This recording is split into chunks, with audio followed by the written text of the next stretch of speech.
Across Ghana's 16 regions and around the world on myjoyonline.com, this is Joy News Today. And I'm Sweetie Abochi. Our headlines this hour: High Court dismisses an interim injunction filed by the opposition New Patriotic Party to stay the Ablekuma North parliamentary election rerun. The party, however, remains resolute in its decision to boycott Ablekuma North parliamentary rerun, criticizing the Ghana Police Service for allegedly succumbing to political pressure. The moment the government changes and there's a new government coming in, even officers tend to shift. So you give directive and people defy. If you give directive, people defy. What will you do? Was that what happened?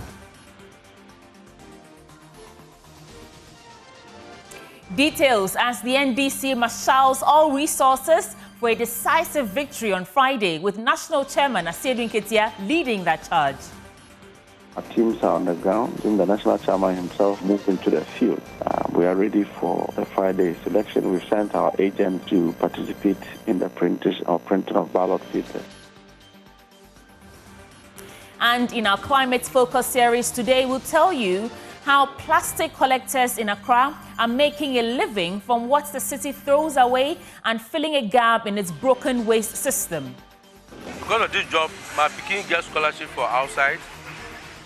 Because of this job, I built my own house, a wife with 2 kids. We have all these details, plus business, sports, showbiz, as well as news from other countries, world news. This is Joy News, independent, fearless, and credible. Details coming up shortly.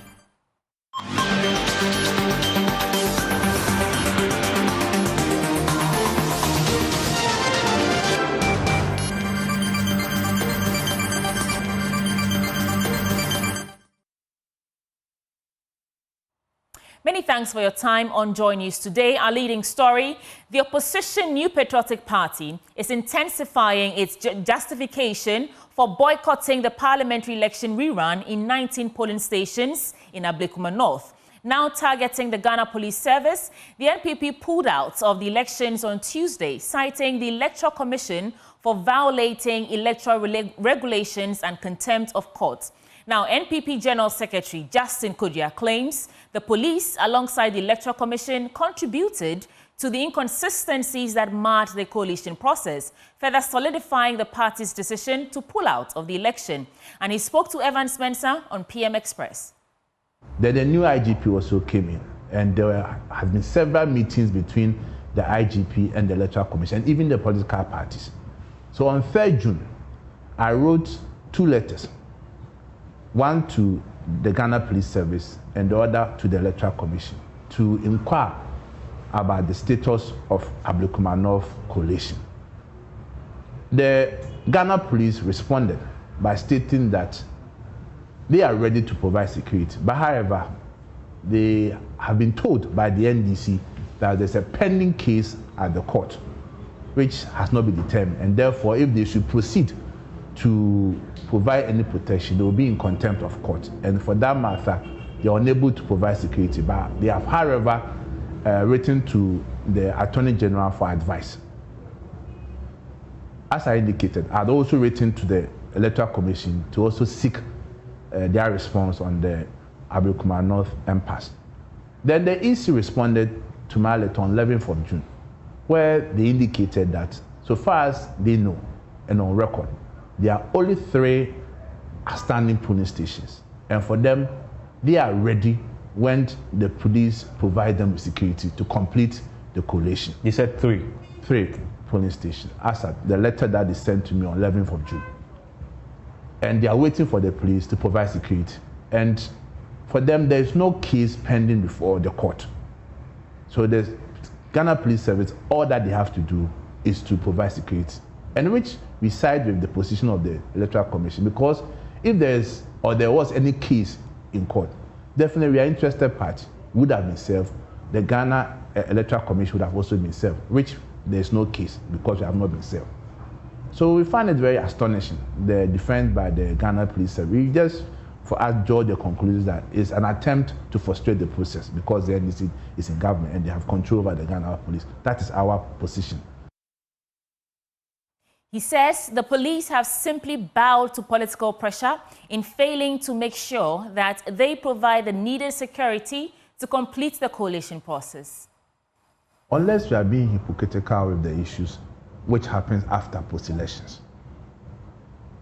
You are in this country and you know it, that the moment the government changes and there's a new government coming in, even officers tend to shift towards the incoming government, unless you want to pretend it doesn't happen in this country. So that's why we are saying that we need stronger institutions. But you had power. You were still no, so you give directive and people decide. If you give directive and people decide, what will you do? Was that what happened? Huh? Was that a fact that you gave directives and people defied? Whatever transpired in the place, in the coalition center, you cannot exonerate the Ghana Police Service, the leadership. Yeah, whatever happened, but there was an interior minister. So at the end of the day, interior minister cannot go to a coalition center and give orders. The orders have to be implemented by men in uniform. So and there are certain times where even ministers have given directive which are inimical to the security of our country, and officers have defied. That's true, but I'm asking you a fundamental question. Were the directives issued for people to be brought to book according to law? At the end of the day, whether directive... That's something that the interior minister was entitled to do. At the end of the day, the interior minister alone could not. But did he do the bare minimum? As to whether he did or not, that's not for me an issue. My issue is those who bear the ultimate responsibility, those who have been entrusted as professionals to see to it that there is peace, stability in this country. But as we said, politicians will come, politicians will go. Yeah. But stronger institutions must protect the integrity of the country. Now, the NDC, however, say they are unfazed by the NPP's decision to pull out of the election. Deputy General Secretary Mustafa Gbande says the party is mobilizing all resources, including the national chairman, Johnson Asiedu Nketia, to ensure victory for their candidate. We are ready. Our teams are on the ground. We've seen the national chairman himself move into the field. We are ready for the Friday's election. We've sent our agents to participate in the printing of ballot papers, and everything is underway. And this is ready. It's our seat, and we won that election. The people of Ablekuma North contemplated in voting for a Rabina Obey. Nothing will stop us from taking that seat, and we are going back for them to conclude on what is in question. Confirm that the printing of ballots is happening. Do you know whether it has the NPP candidate as well? I will not speak to details of it, but I do know that we are supervising printing of ballot papers for the Friday's election. Okay. And the NDC is ready to go in there and win that seat. Bearing in mind why we have to do this rerun, how are you securing copies of your pink sheet in order to forestall what we have seen in the last few months? We have secured pink sheets of over 40,000 the entire country's election. And so this one is just, a small job for us to do. We don't take anything for granted.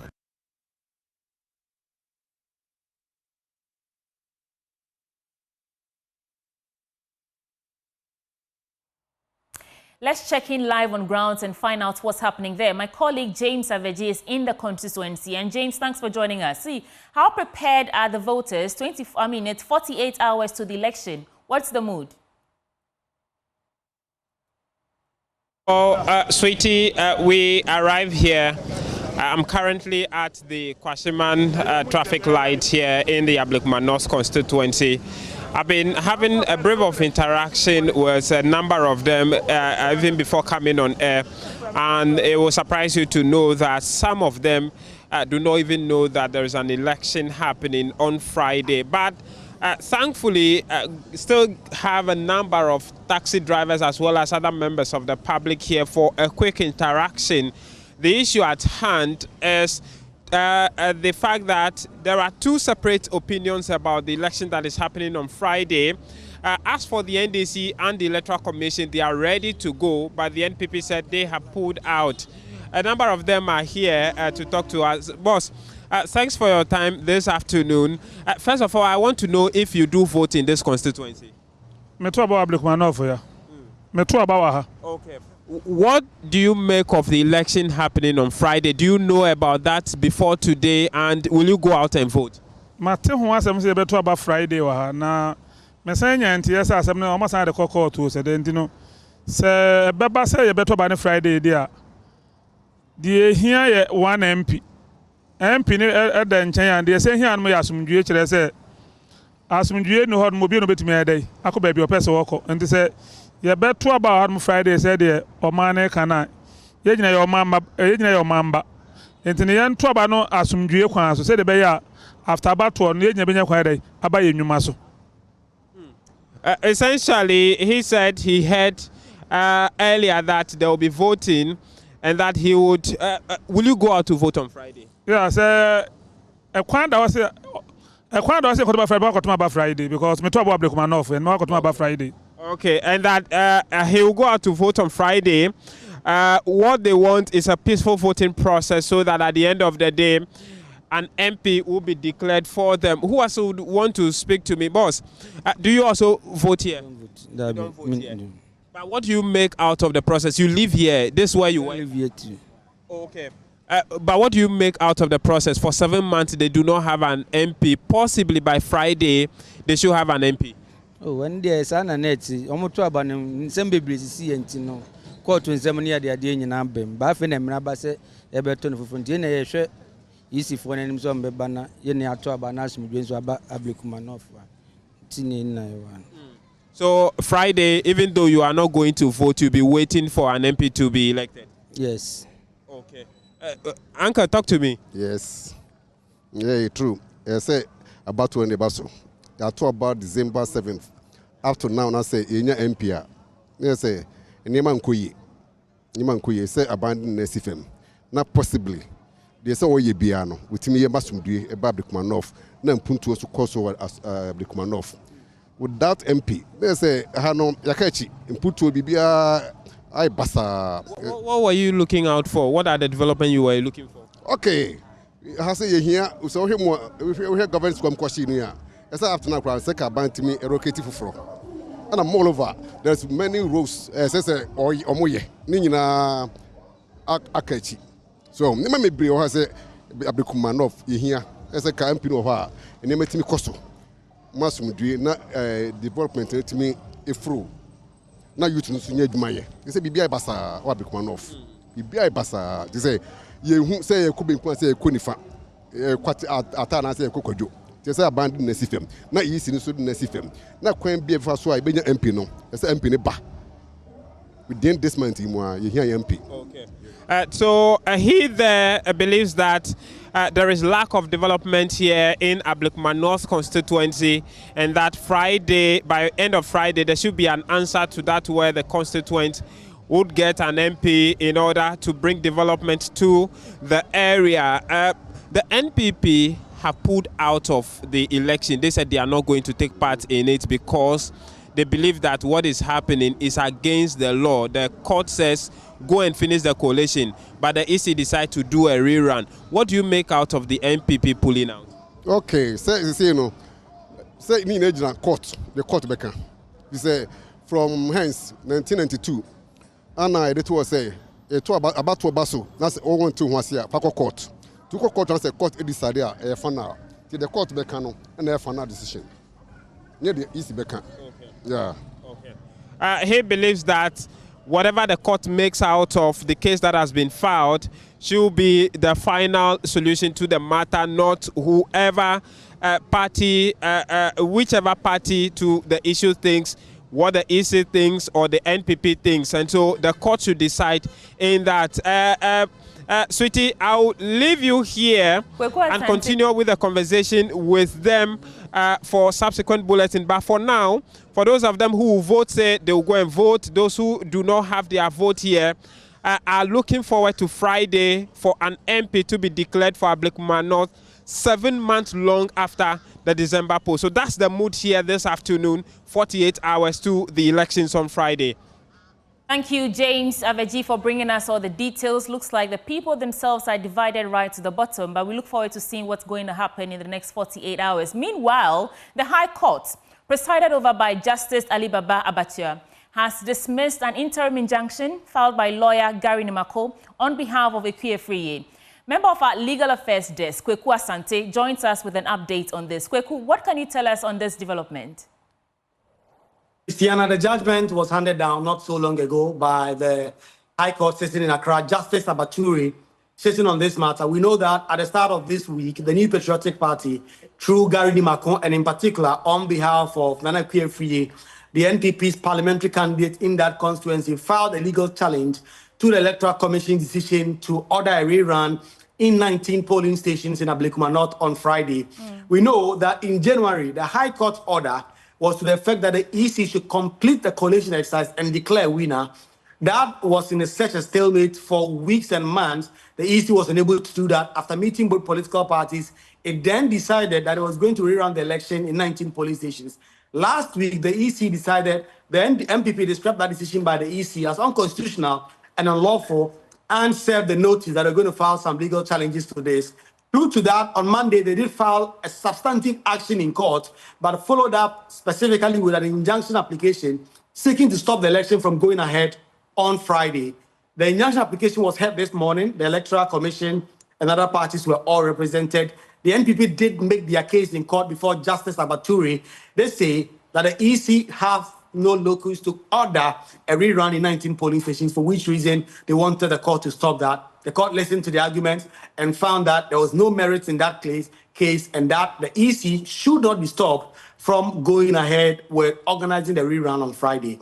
So the EC now giving a clean bill of health, the green light to go ahead on Friday to rerun the election in Ablekuma North so that we can get a member of parliament from that constituency. That is the news coming from the court. Well, Christiana, thank you, Bismarck Kweku Asante. So he's saying that there's no legal instrument barring the EC from rerunning the election. Our parliamentary affairs correspondent and legal desk, Kweku Asante over there. Thank you, Kweku.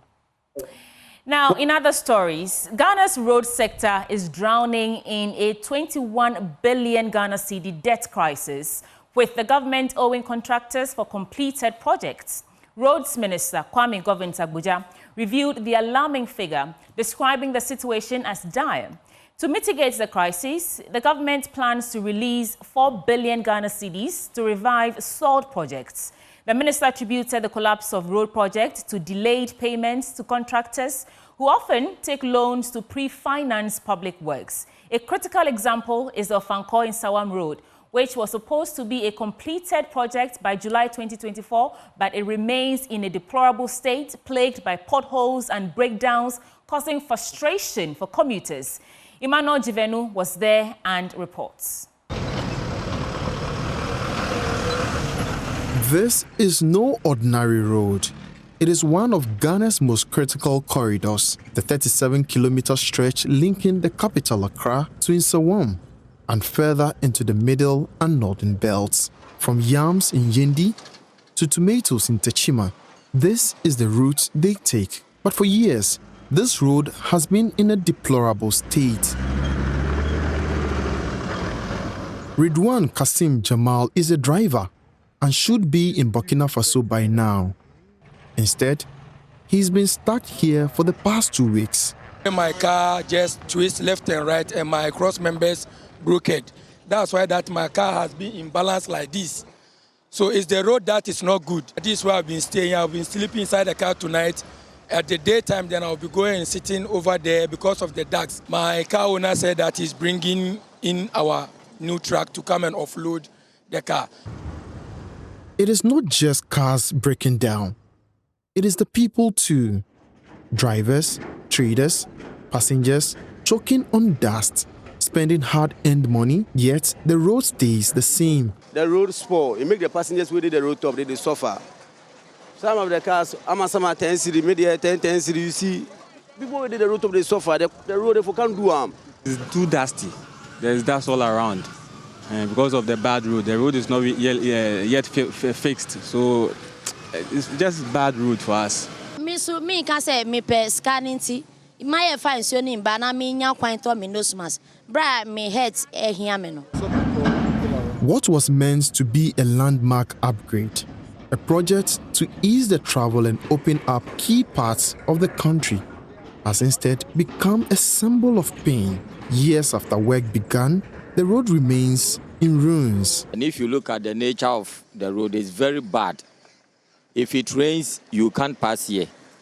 And without the rains too, there is too much dust here. From Amasaman to Saperman, through Midday to Nsawam, the only thing moving fast here is frustration. The road is not good. Please, we beg, they for do for us, please. The road is not good at all. Oh. Kwano a hair pa, Okoba, this Oko shop. And you may have 150 cities in a year, Omanya Kanko. So it's not by no. When you be my and watch it. To the people who live and work along this stretch, this road is everything. It's their livelihood, their link to markets, their way to the hospital when someone falls sick. So they ask, how can a road this important, one that feeds Accra, carries the north to the south, be left for this so long? Emmanuel Jivenu, JoyNews, in Nsawam. So you've seen the sights and sounds from the ground. Let's find out what the figures reveal about Ghana's road sector. And lead data and research analyst right here at JoyNews, Isaac Ofieje, joins me in studio. And Isaac, what exactly are the figures saying? I see some 31%. Let's take it away. Well, sweetie, that is not the only project that has been stalled. Remember, the finance minister, when he was reading the 2025 budget, said that there are some 55 projects scattered across the length and breadth of the country, currently stored because there's no funding for these projects. And we try to do the checks. Roads and bridges actually make a significant component of this 55 projects that we are talking about. But to understand this, you need to look at the monetary value. We understand government has to pay arrears and payables worth about 68 billion Ghana cedis this year. And if you do the math, the component that will go to road contractors alone is about 31%. We've not spoken about hospitals, we've not spoken about other projects. Roads alone, about 31% of that, 68 billion in arrears and payables that we are talking about. The figure you mentioned, that's about 21 billion, roughly $2 billion that government owes road contractors. And you ask yourself a very simple question about road fund. This is a fund that is supposed to solve some of these issues. But as it stands now, per the update we got from the finance minister, the road fund itself that generates about 2 billion Ghana cedis every year is owing 5.8 billion Ghana cedis. How did that come to be? Absolutely. It means that when government does the deduction, they don't put it in the account. And the government itself is owing the road fund account. And if we have 5.8 billion Ghana cedis available, we all know what it could do in terms of solving the road problem. Should governments be deducting money from the road fund for other, expenditure? In fact, everything goes into the consolidated account, and definitely if government needs money to do other things, they'll find an alternative to actually solve that problem. And in fact, even we've spoken about road fund being owed about 5.8 billion. How about the Ministry of Roads and Highways itself? It is owing 16 billion Ghana cedis to road contractors. And you ask yourself, how are we able to survive as a country when just the road ministry alone is owing about $1.6 billion for road contract that they have actually dished out? Now, for me, this is very, very important. If you look at the contribution of road contracts to cocoa boards, debt. We understand cocoa board is owing about 32 billion Ghana cedis. And we know cocoa board to be buying cocoa beans and all of that. So how did they end up Absolutely. here? But if I tell you that out of that 32 billion Ghana cedis that they owe, about 67% of that debt is owed to road contractors. And you ask yourself a very simple question. Is that the Ministry of Roads and Highways or is cocoa board? And all of these are currently affecting the non-performing loan ratios we are seeing the banks actually recording because these contractors will go to the banks for the loans and do the project on behalf of government, then government delays. What happens? The bank is not able to get the money, so you have non-performing loan ratio rising. So currently, as we speak, the commercial banks we have, every 100 cedis they lend out, they are not able to recover 20 cedis. How do we run a banking sector when government itself is owing that industry or that sector humongous amount? And Cocoa Board, that's supposed to be buying beans, currently owing about 21 billion Ghana cedis to road contractors. A very interesting figures that we are seeing. I'm looking forward to see how this administration will turn this around. But of course, the road projects need to be completed so that people can commute from their homes to work without inhaling dust on a daily basis. Let's move on to other stories now. At a press briefing on Tuesday, Senior Project Manager for the Ofankor in Sawam Road, Engineer Abdullahi Mahama, announced a completion deadline of 6 weeks, pending any unforeseen setbacks. Meanwhile, Sector Minister Kwame Govins-Agbodza disclosed that government plans to release 4 billion Ghana cedis starting this month to settle part of the 21 billion Ghana cedis owed to contractors. Take a listen. On the bigger issue of how do we address the payment to contractors, since we have already admitted. If you listen to His Excellency, the President of the Republic, yesterday, he indicated that towards the end of this month, the Finance Minister would be taking steps to retire some of the debt owed contractors so that they can go back to site and complete the work. On record, we are intending to pay some 4 billion Ghana cedi towards retiring part of the 21 billion from this month. I have no doubt that will be on record to be one of the biggest payments at a particular time to make sure that we are serious about clearing the debt and then also paying for, or making provision to start the new works we are talking about. It is not appropriate for us to basically sit unconcerned for this to happen, since we have very scarce resources. So it is very clear that the Finance Minister was doing the right thing by making sure that when we have certificates at Road Fund, those certificates are not, repeated in the books of Ghana government at another level where we will end up paying twice for the same project. So there's no doubt that government is committed and will continue to prioritize paying for road works done. Well, that's not a different story, is it? Let's stay on this road issue for a little longer because the president has been saying something. President John Dramani Mahama says government will begin clearing debts owed to road contractors within this month. He made the announcement during a meeting with the Council of State at the presidency. The president explained that the move is aimed at getting contractors back to site to resume work. He added that the finance minister has made dedicated financial allocations to tackle a significant portion of the areas. And now, in our climate series focus today, in Accra's cables and wireless area, plastic waste is a way of life. Here, men and women dig through what the city throws away. They collect, sort, crush and sell it, turning trash into income, one bottle at a time. In our climate focus series today, Emefa Adeti tells the story of how their work puts food on the table and keeps plastic off the streets. In the cables and wireless area of Accra, a small but important recycling hub is giving plastic waste a second life. What others throw away, people here turn into income, and in doing so, they help the environment too. This one will melt it, they will do take away, black quality. Interesting.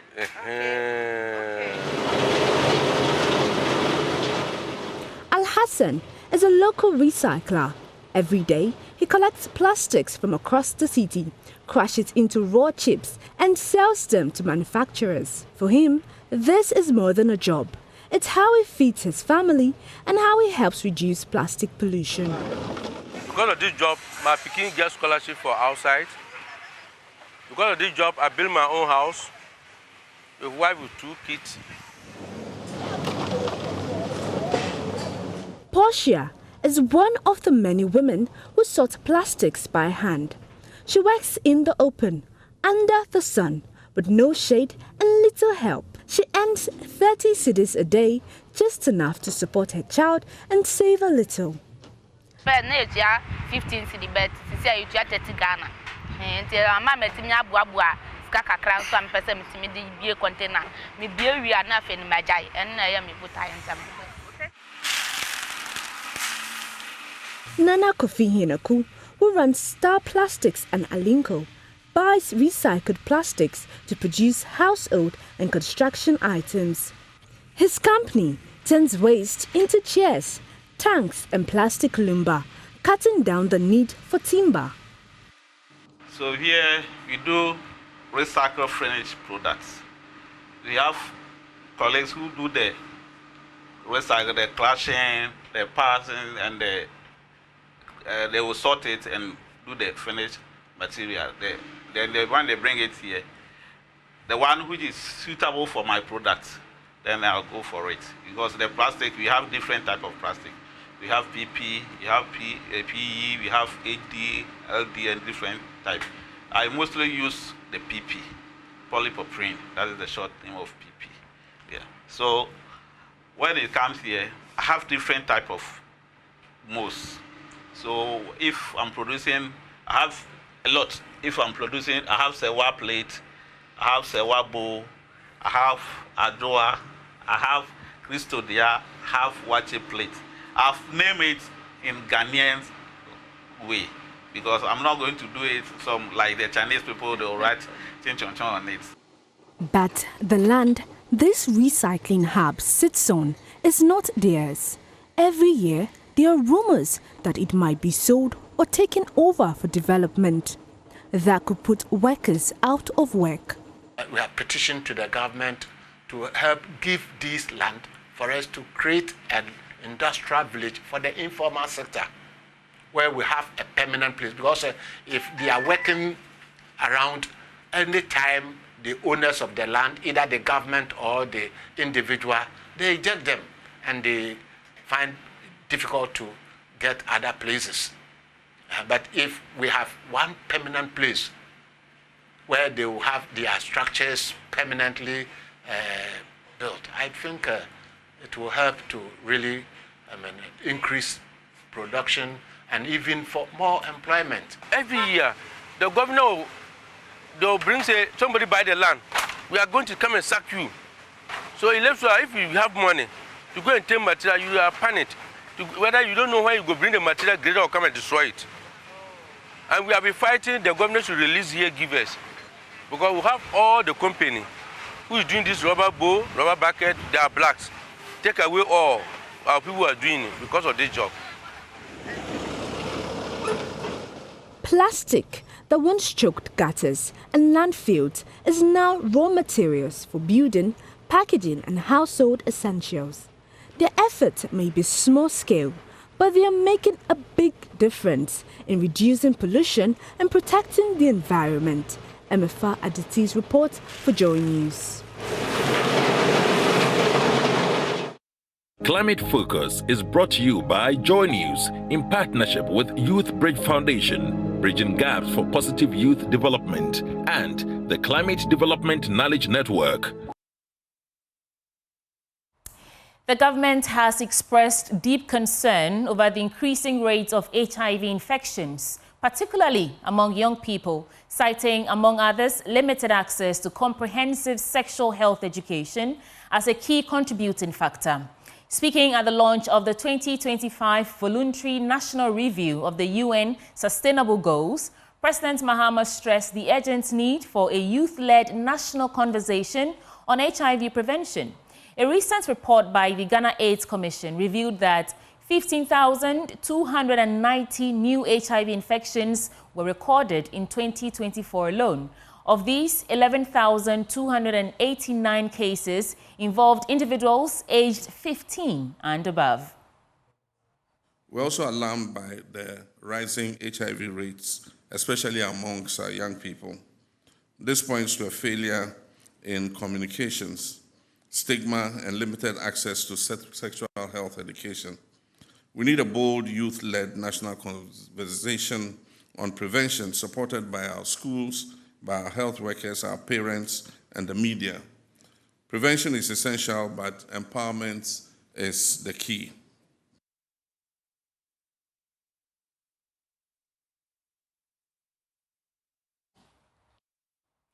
Moving on, the minority in Parliament are this afternoon accusing Minister for Foreign Affairs of battering Ghana's image abroad with what they claim are questionable decisions. According to the NPP group, the foreign minister does not have the tact required of a diplomat. They cite the decision on the chip-embedded passport program, which they say was conceived by the erstwhile Akufo-Addo government, but bundled by the new government, leading to several citizens stranded. Listen to Deputy Ranking Member on the Foreign Affairs Committee, Nana Asafo-Adjei Aye.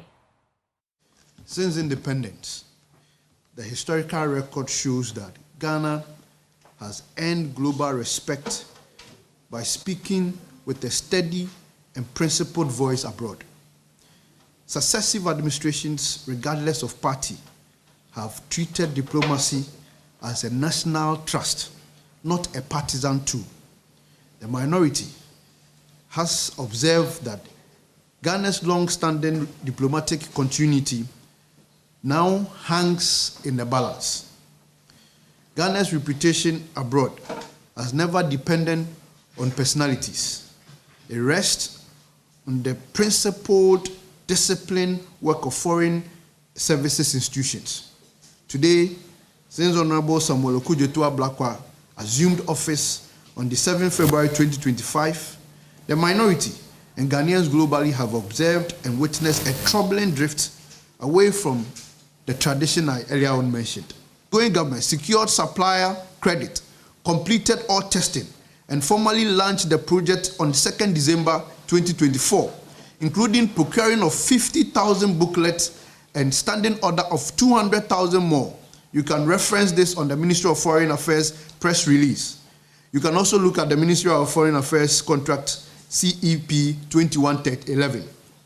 When the new minister staged a costly relaunch on the 28th April 2025, an event that alone cost the taxpayer $1.2 million. It failed to increase printing capacity or paper supply. Within 8 weeks, the passport office was sitting on 32,467 unprinted applications.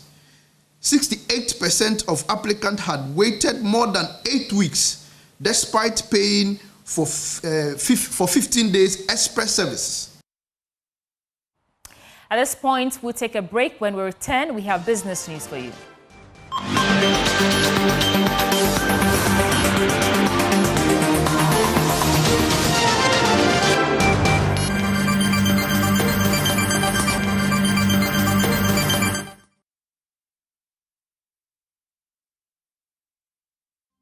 Hi, good afternoon. Welcome to Business. My name is Darryl Kwao. UNICEF and COICA have partnered to support the 5th cohort of the Startup Lab with a grant of 75,000 Ghana cedis to expand and foster innovation. The 25 startups will be offered industry-led training, mentorship, and hands-on support to acquire the necessary skills and knowledge to succeed in their respective industries. Here's more in this report. The UNICEF Startup Lab, launched in 2019, is a 6-month accelerator program for impactful startups and businesses working to advance the sustainable development goals for children and young people across several sectors. Nearly 80 startups have graduated from 4 cohorts, impacting over 200,000 children in Ghana. However, this year's cohort will focus on ventures addressing critical challenges in health, education, water, sanitation and hygiene, child protection, among others.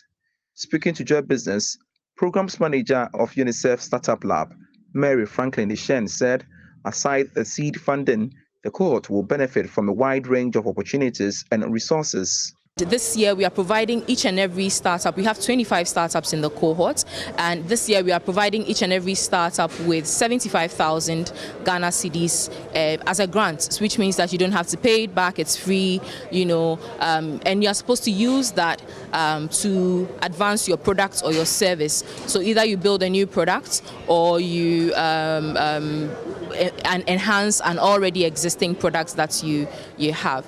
So there's funding, there is training, and of course there's mentorship. Mentorship is kind of like training, but this is more bespoke and specific to the startup. Some of the beneficiaries spoke to Joy Business. We are really excited about this program because it's going to help us with the support that we need to help scale our impact, because maternal mortality is a huge problem in Ghana, and looking at the technical support that we are going to receive is going to help us scale our impact to be able to solve this problem. This program will really be beneficial to us because as a startup, most of the time we struggle with reach, and with UNICEF's backing, we believe our impact can be multiplied and we can reach people who need our help the most. The initiative, which is supported through the UNICEF-Boycott partnership, aims to accelerate entrepreneurship and innovation in Ghana. All right, quick headlines on our website, myjoyonline.com. Star Oil consolidates position as market leader, overtaking Well. According to the NPA, we have done our part in preserving cedi's true value, according to the Bank of Ghana governor. We'll be discussing these stories at the top of the hour on the marketplace. JoyNews Today returns after this break.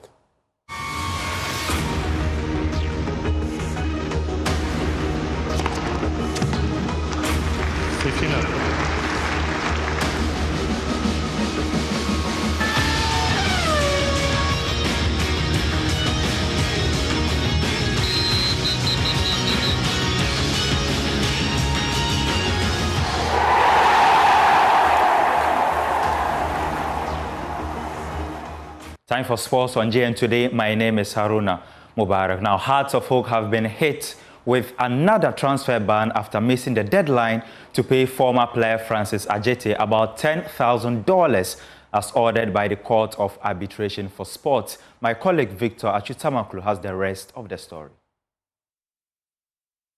Francis Ajete was signed in February 2023, midway through the season. He signed a 4-year contract, but I'm not sure any Hearts of Oak fan would ever remember seeing him in Hearts of Oak colours, apart from his the images from his unveiling announcement, right? Because he never really played for Accra Hearts of Oak in the league, or for that matter, in any competitive game. But Hearts find themselves in a situation where they have to come up with 108,000 Ghana cedis, in addition to the salaries that they may have paid him while he was in the employ of the club. Now, Ajete's signing was a curious one because he joined Accra Hearts of Oak at a time when confidence was at an all-time low. In fact, there are many who would argue that he was signed ostensibly to pacify the supporters who were complaining at the time. He wasn't part of a number of transfers that the club conducted in February of 2023 in what you would call a panic buy. Because 6 months before that, Accra Hearts of Oak had terminated the contracts refused to extend the contract of the captain and his vice, Mohamed Al-Hassan and Fatah Mohamed, who were big fan favorites at the time. Now, when those players left and the club was no longer competitive, and I think the Sunday before Ajete's announcement or his arrival, Hearts of Oak had lost to Aduana Stars by 2-0 in Accra, a defeat that more or less ended their title ambitions for the year. And so there was a sense that something ought to give. The club needed to show a certain ambition in the transfer market. And so they went out and they made that acquisition. It is one that, with the benefits of hindsight, should not have happened because footballing-wise, Hearts did not make any gains from that investment. But it is the latest in a series of bad decisions that Accra Hearts of Oak have made. We all know about the Salim Adams transfer, where for whatever reason, Hearts of Oak thought it made sense to commit to paying a minimum of $120,000 in that transfer. Now, 6 days after signing, João Pedro has led Chelsea to the final of the FIFA Club World Cup. The Brazilian netted twice as the Blues defeated Fluminense and now awaits PSG or Real Madrid in the final on Sunday. Yeah, very happy. The team controlled the game today. I think we did very well. Now need to focus on the final. Did you expect to have the effect on the game that you did, scoring 2 goals? Yeah, not 2 goals, but of course to help the team. I know I could score today. That's all I did. Can you talk us through that first goal, because it was quite a finish? Yeah, I saw the ball come to me, and then I just tried to make the control quickly because I knew the players gonna come fast to me, and I was happy to shoot on target. And obviously that second goal as well, that was a powerful strike in off the crossbar. Yeah, Enzo found me, so I had more time to think what I could do, and I was happy to score. How much are you enjoying playing with players like Enzo Fernandez, being able to find you? I think we have a great team, great players, and for me it's a pleasure to play with them, and I think this season can be a great season for us. And how excited are you in only your 3rd game as a Chelsea player to be playing in a final? I feel very comfortable here. I think everyone helped me a lot to feel comfortable, to feel at home. So that's my feeling, feel home.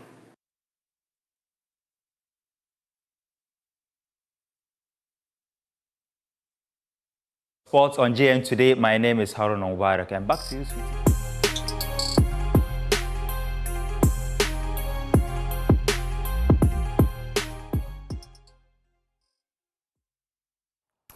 My name is Loy Shola Adeyemi, and it is time for showbiz. Now, there was excitement through the Association Community Model School campus as Joy Prime's Big Chef host, Michelle Ejekun, paid a special visit celebrating one of their own who dazzled the judges in the Big Chef kitchen last Sunday. Wubune's impressive performance didn't just win applause, but has earned her a spot in the grand finale. There's more in the following report. Excitement built up at the Association Community Model Basic School as one of their very own Rosalind Bubune Maude, better known as Boo Boo on Big Chef Jr., returned to school as Star Chef of the Week. As usual, the team led by the host Mama Big Chef paid a visit with a beautiful package from the show's sponsors. The students at the school were very excited about her win and cheered her on. Upon receiving the package, Boo Boo expressed her gratitude. God bless them for supporting our kids program, and I really appreciate what her teacher shared some encouragement. I'm Miss Louisa Okan, a teacher of Rosalind Bubune Ablana, and she's been in the Big Chef competition for a couple of weeks now. Yes, and looking at what she's been able to do so far, it is a massive achievement.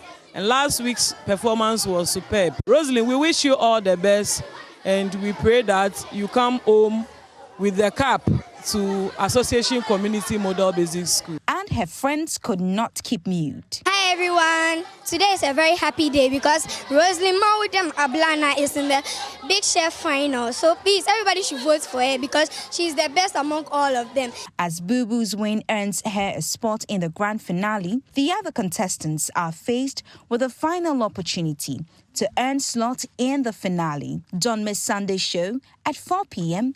only on Joy Prime. Vote for Rosalind Mawudem, vote for Rosalind, vote for Rosalind Mawudem.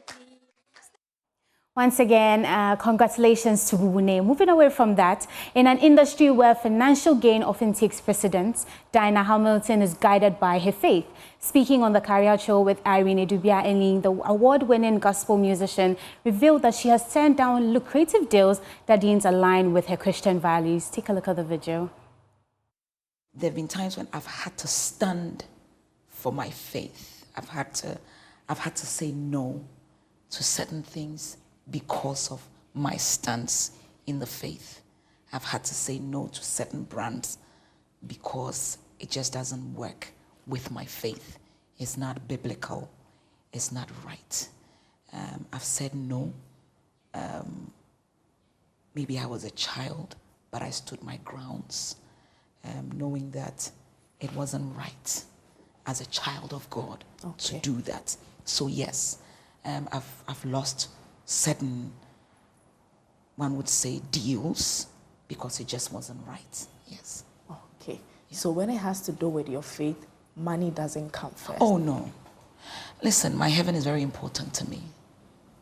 And I say that I pray and I work and believe that my life, God will help me make heaven. And so this is something I usually say, my heaven won't hear me.